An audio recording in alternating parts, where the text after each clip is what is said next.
Hey, so we had some technical difficulties. I was in the process of uploading the first video that we were about to post, and all of a sudden the SD chip wanted to become corrupt.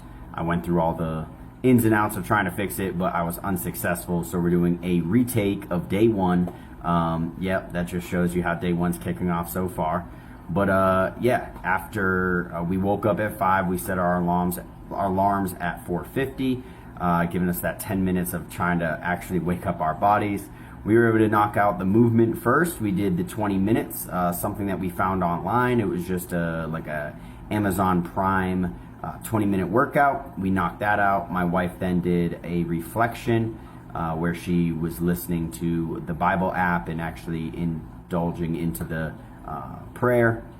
I as well kind of struggled with that. I actually was bouncing back and forth from doing gratitude and then just internally reflecting some of the things that I need to work on in my life, and then it kind of blended into a prayer slash meditated thoughts. So interesting on that part. Hopefully I can get a little bit more focused and zero in, but again, this is all day one. And then we started to continue to read the 5 a.m. Club, and we just wanted to highlight 2 items in that. But before we highlight those items, I want to introduce my wife, Leticia. Hello.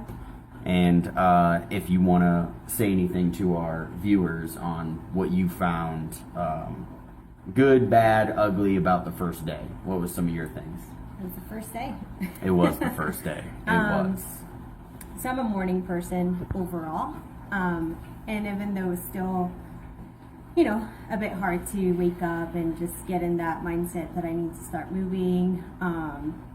It was harder than I thought it would be, considering I had been doing this for a while. Not necessarily the challenge, but just waking up early.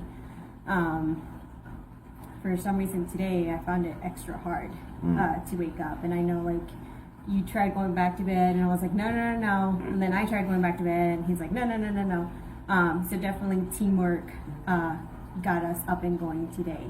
Like Sean mentioned, we did our little workout. I worked on or listened to some of the Bible, read some of the verses. That's one of my goals that I'm trying to reach in this 60-day challenge, as well as reading the 5 a.m. book again. If you have not read this book, I highly recommend it. Whether you do it now during the 60-day challenge or You just read later it. on. Yeah, just read it. Just read it. It is such a powerful book. I don't think I've ever read anything that has started this powerful in my years of reading. Yeah. So just definitely recommend it. And then I think one of the things that I really liked from the book, it says, excuses are seducers, fears are your liars, and your doubts are thieves. That just really spoke to me, because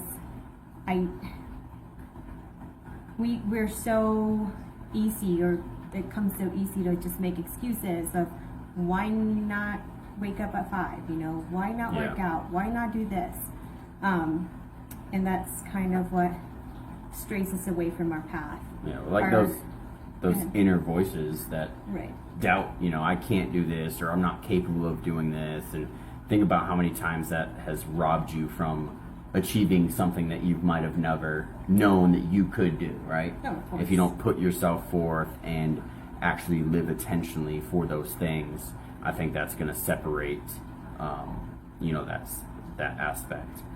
It kind of goes on to something that was interesting on my take, and when we were reading today, was with practice, of course, right? Everything takes practice. You can perfect these things.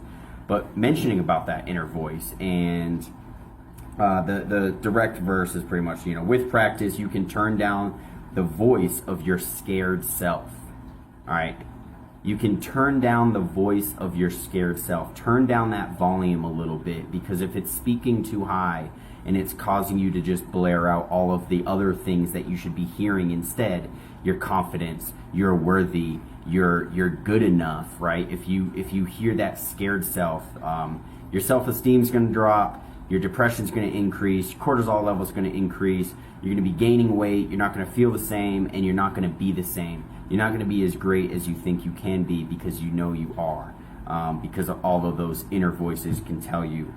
So I think with practice, we need to help each other, right? Turn down that inner voice. And how do we do that, right? We got to be accountable with each other. If I'm feeling down, I tell my wife, she's like, hey, no, you're doing great.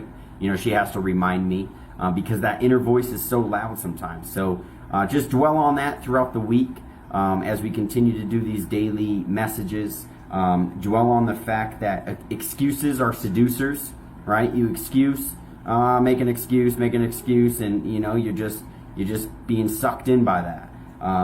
Fears are liars. If you fear something, it's mostly internal, right? It's not because you can't do it. It's just there's some sort of barrier that's preventing you from doing it. So don't listen to those fears. They're liars. You can do it. And then, of course, those doubts are thieves. Don't doubt yourself. Don't rob yourself from a victory. Don't rob yourself from a success that you're able to do. We knocked out our first power hour. I'm still tired. You can see the bags under my eyes. I am not a morning person, believe me. But we were able to do today, and hopefully we can keep on this journey and just continue to progress. Do you have any closing words or anything you want to say? No, just keep going, and if today didn't work out for you, try again tomorrow. Hey, that's just all it keep is. on trying. Plant that seed, till that soil, and reach for success. All right, take care, guys. Bye.